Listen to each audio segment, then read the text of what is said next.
My name is Sarah. I'm 17 years old, and on November 2nd, 2025, I died for 8 minutes after being shot.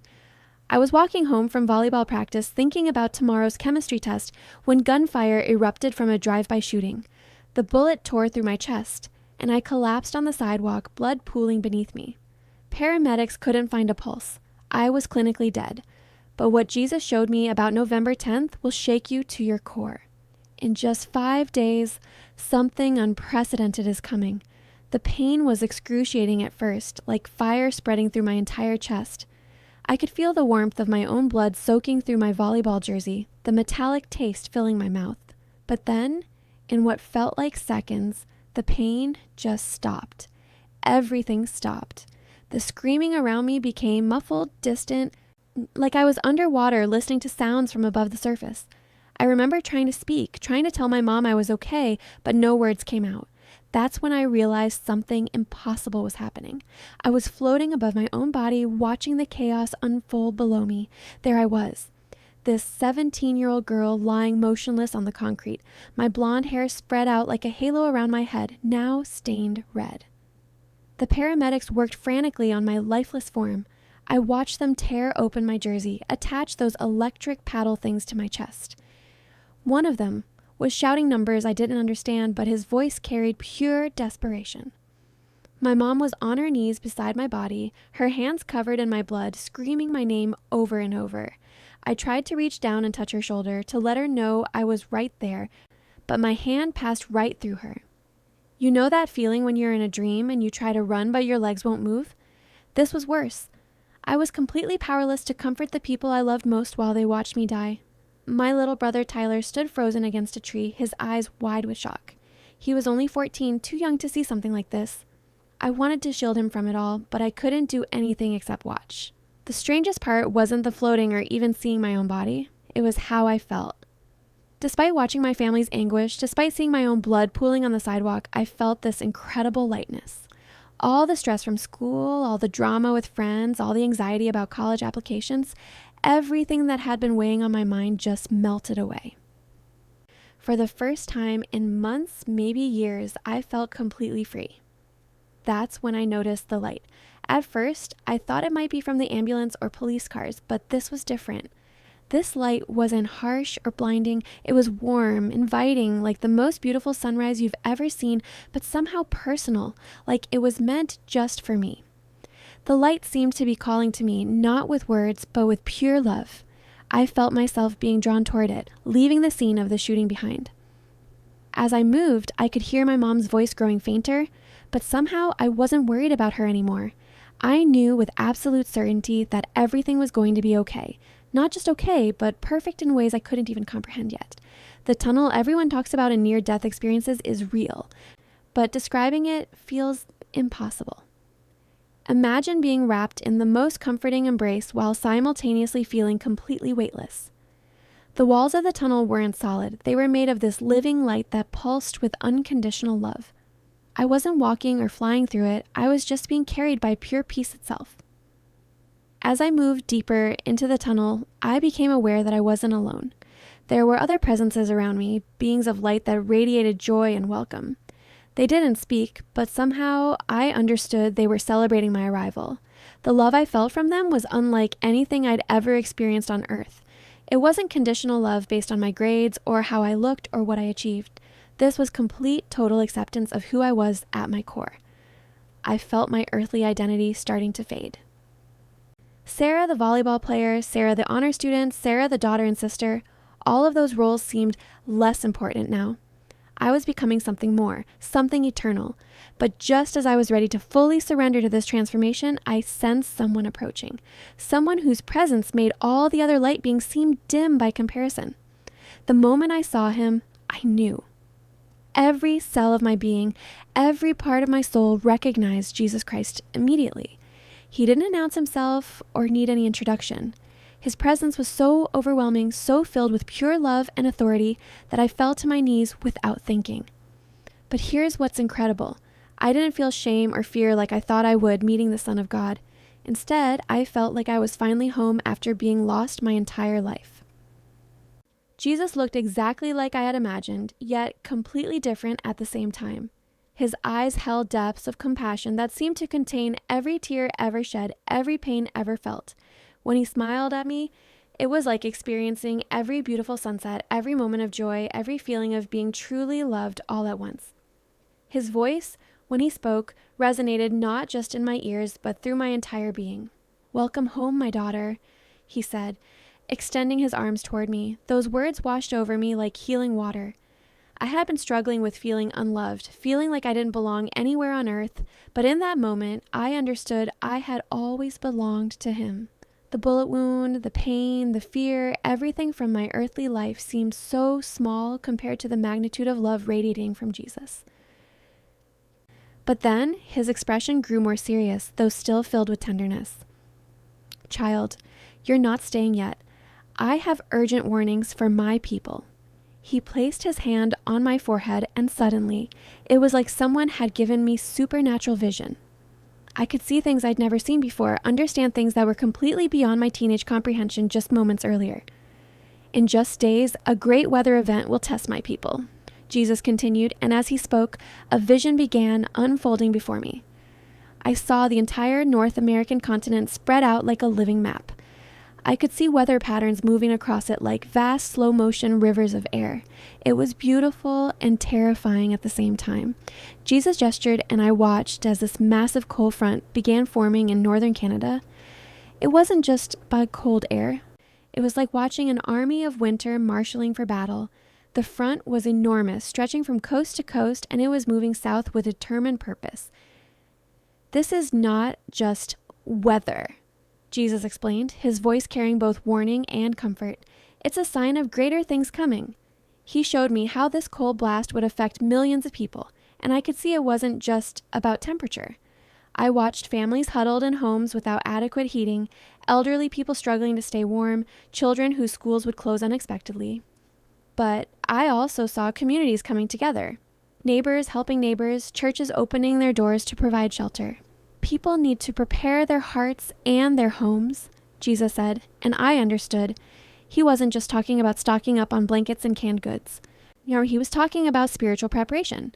The weather event was going to reveal who had been living with faith and who had been living only for themselves. Ask yourself this question right now. Have you been living like Jesus could return at any moment, or have you been putting off the things that really matter? Because what Jesus showed me next made me realize that November 10th isn't just about surviving a cold snap. It's about being ready for whatever comes next. Jesus turned to me with such intensity that I felt his words burn into my memory. "This weather is a sign, daughter. My people need to understand that extreme events are increasing like birth pangs, each one stronger than the last, each one a reminder that I am coming back soon." He paused, letting that sink in. "But many of my people are sleeping. They're not watching the signs. They're not prepared." The weight of what he was telling me started to settle in. This wasn't just a vision for my own benefit. This was a message I was supposed to take back, a warning I was supposed to share. The responsibility felt overwhelming, but Jesus seemed to sense my fear. "I will give you everything you need to deliver this message," he said. "But first, let me show you exactly what's coming." Jesus raised his hand, and suddenly the vision became incredibly detailed.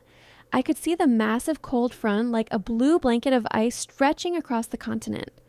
"Look closely, daughter," he said, and I watched as temperatures began plummeting in ways I had never witnessed before. The numbers I was seeing were staggering, 20 to 25 degrees below normal, covering an area so vast it took my breath away. "Tell them this will be their first real taste of winter," Jesus said, his voice carrying both urgency and compassion.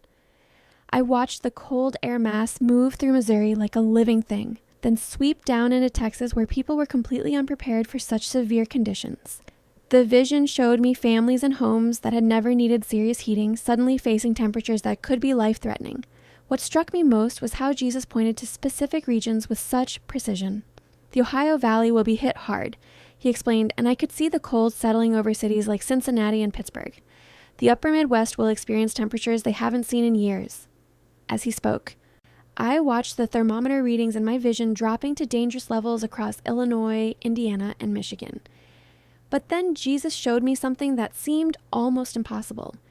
Even the southeastern states will experience unusual cold that, he said, gesturing toward areas that rarely see harsh winter weather. I watched as the cold front pushed all the way down to Florida and Georgia. Even here we'll feel the freeze, Jesus said, his tone emphasizing how unprecedented this event would be. The human impact of what I was seeing became overwhelming. Jesus didn't just show me weather maps and temperatures. He showed me people. I saw elderly people in homes with inadequate heating, shivering under thin blankets. I watched families huddled together because their heating systems couldn't keep up with the sudden, extreme cold. I saw children whose schools would be forced to close, parents unable to get to work because of dangerous conditions. Many will be caught unprepared, Jesus said, and his voice carried such deep concern for human suffering. Homes without adequate heating, families without emergency supplies, communities that have forgotten how to help each other through crisis. I could feel his heart breaking for every person who would struggle during this event. Then Jesus emphasized something that made my spirit tremble. This cold front will bring the most severe conditions in years, he said, looking directly into my eyes. When you return, you must tell them they have only 5 days. 5 days from when you go back, it begins on November 10th, 2025. The specificity of that date burned into my consciousness. This wasn't some vague future event. This was happening in just days from when I would return to my body. The urgency of the message hit me like a physical force. People needed to prepare immediately, not just physically, but spiritually.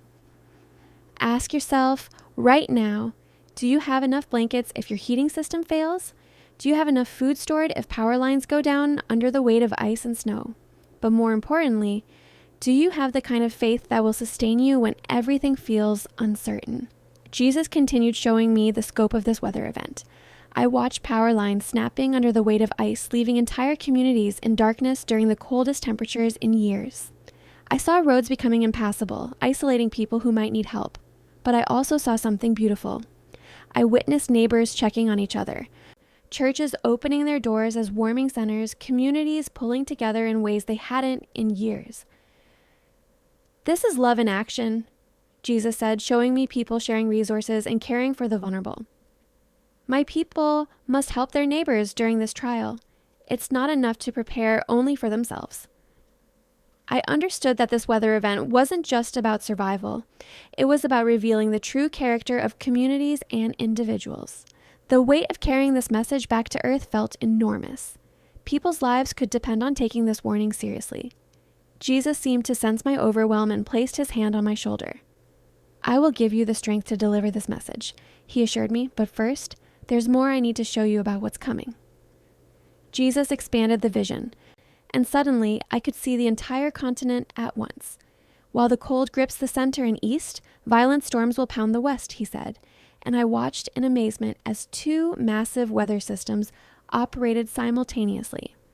On the Pacific coast, I saw this incredible atmospheric river system that Jesus called a Pineapple Express, stretching all the way from Hawaii to the mainland United States. The storms hitting California, Oregon, and Washington were unlike anything I had ever imagined. Jesus showed me winds reaching 70 miles per hour, strong enough to uproot massive trees and tear roofs from buildings. 4 inches of rain in 12 hours, he said, his voice heavy with concern. That's like a month's worth of rain in half a day. I watched the water cascading down mountains, turning peaceful streams into raging torrents that would threaten everything in their path. But what made this even more dangerous was something Jesus called the king tides. He explained that these storms were happening at the exact same time as the ocean's natural highest levels due to the moon's gravitational pull. I watched massive waves, some reaching 26 feet high, crashing against coastlines while storm surge pushed several feet of additional water inland.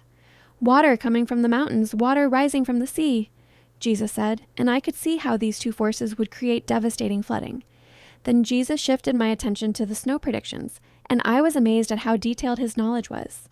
The Appalachian Mountains will be blanketed, he said, showing me significant snowfall across areas that didn't always receive heavy winter weather.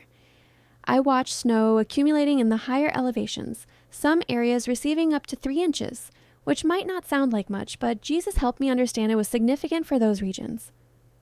Maine, New Hampshire, Vermont will see their first major storms. Jesus continued, and I watched a classic nor'easter forming.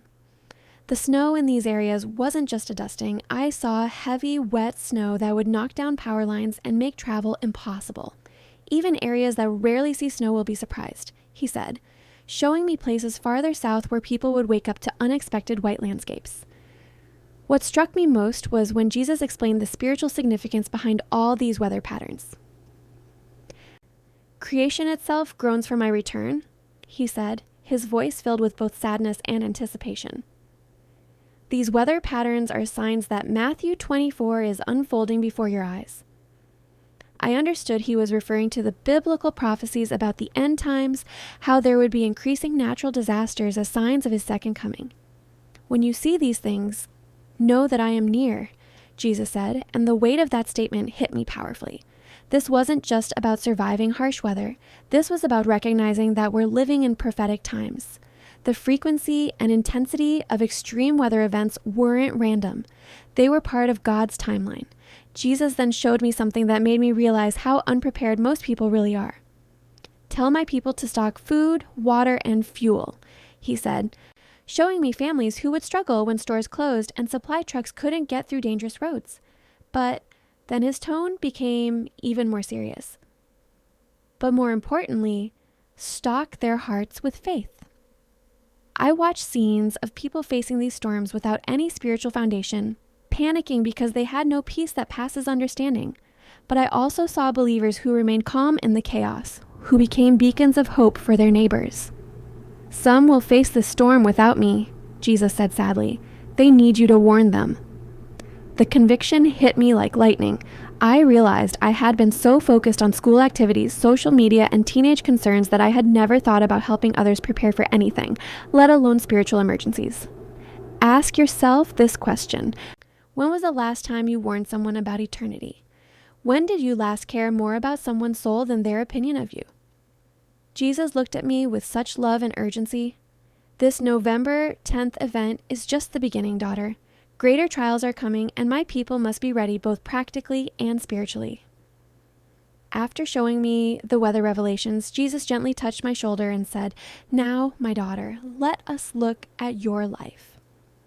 Suddenly, scenes from my 17 years began playing out before us like a movie. But this wasn't just any review. This was seeing my life through the eyes of perfect love and absolute truth.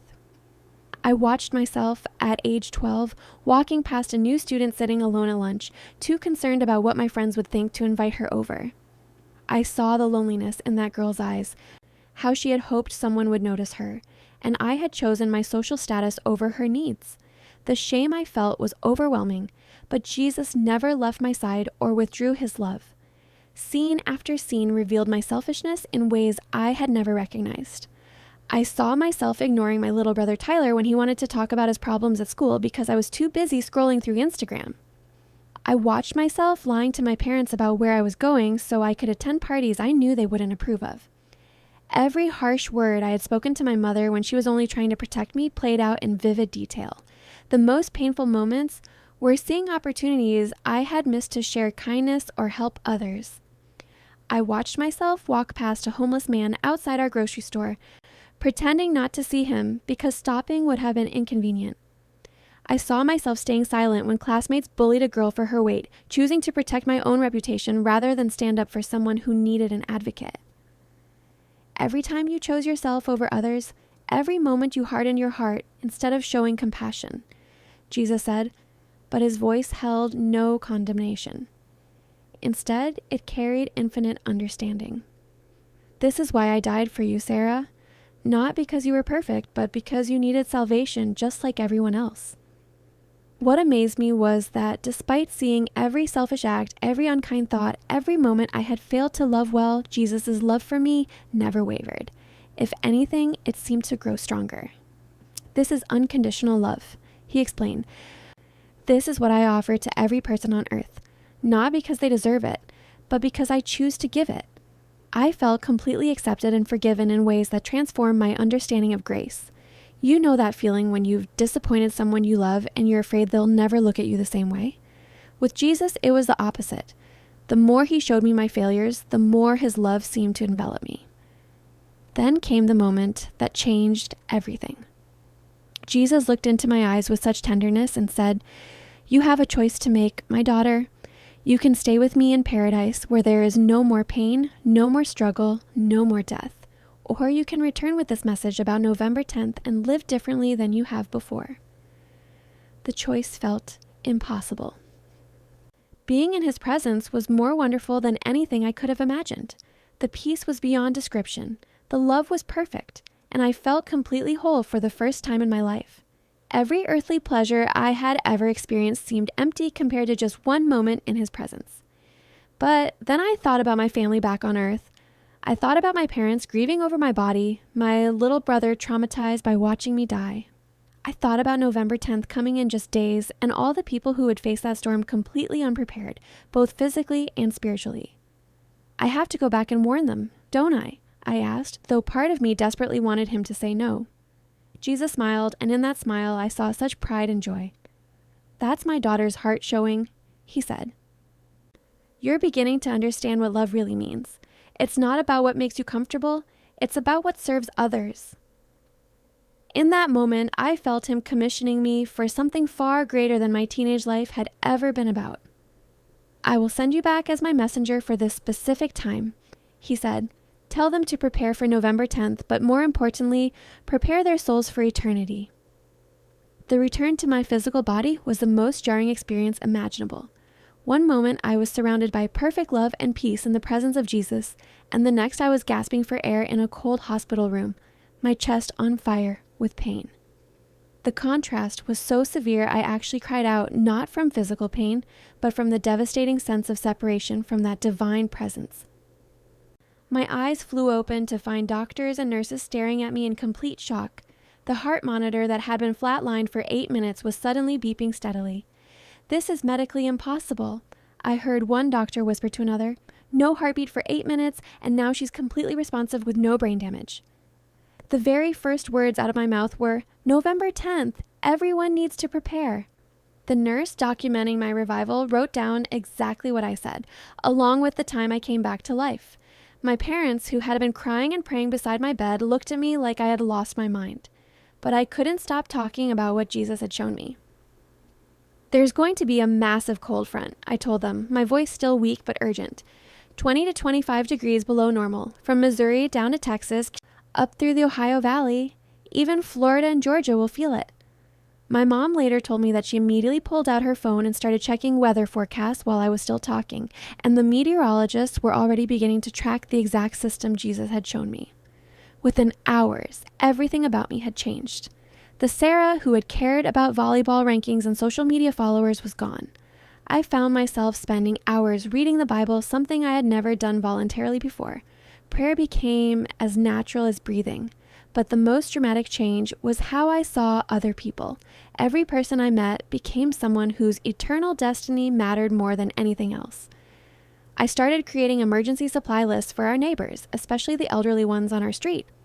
Mrs. Henderson, who lived alone next door, had no idea that November 10th was going to bring dangerous cold. I helped her stock up on blankets, flashlights, and non-perishable food. But more importantly, I shared with her what Jesus had told me about his return and how these weather events were signs. My youth pastor let me speak at our Wednesday night service about November 10th. As I shared the warning Jesus had given me, something incredible happened. People didn't just hear about weather preparation, they heard about spiritual preparation. 3 teenagers gave their lives to Christ that night, and several adults rededicated their lives to following Jesus seriously. The urgency I feel right now, knowing we have exactly 5 days until November 10th arrives, is overwhelming. Every conversation becomes an opportunity to warn people and minister to them. When I'm at school, I'm not thinking about my next test or what outfit to wear. I'm thinking about which of my classmates know Jesus and which ones need to hear about salvation before it's too late. Look inside your own heart right now and ask yourself this question: are you truly prepared for what's coming? I don't just mean, do you have emergency supplies? Though you should. I mean, are you prepared spiritually? When extreme weather hits and normal life gets disrupted, will you be someone who panics or someone who has peace that passes understanding? The weather models are already confirming exactly what Jesus showed me. The atmospheric river hitting the Pacific Northwest, the massive cold front forming in Canada, the timing for November 10th, it's all lining up precisely. This isn't just my imagination or some near-death hallucination. This is a divine warning that deserves to be taken seriously. But here's what matters most. November 10th is just one event in a series of increasing birth pangs that Jesus told me about. Matthew 24 and Luke 21 are unfolding before our eyes. These extreme weather events are signs that his return is approaching faster than most people realize. When I died, I was a nominal Christian who went to church because my parents made me. When I came back, I became a true believer with a mission. Jesus didn't just give me information about weather. He gave me a calling to warn people that time is running short. The same Jesus who warned me about November 10th wants to save your soul and give you eternal life. If you want to know this Jesus personally, don't wait for the cold front to seek the warmth of his love. He's coming back soon, and we all need to be ready.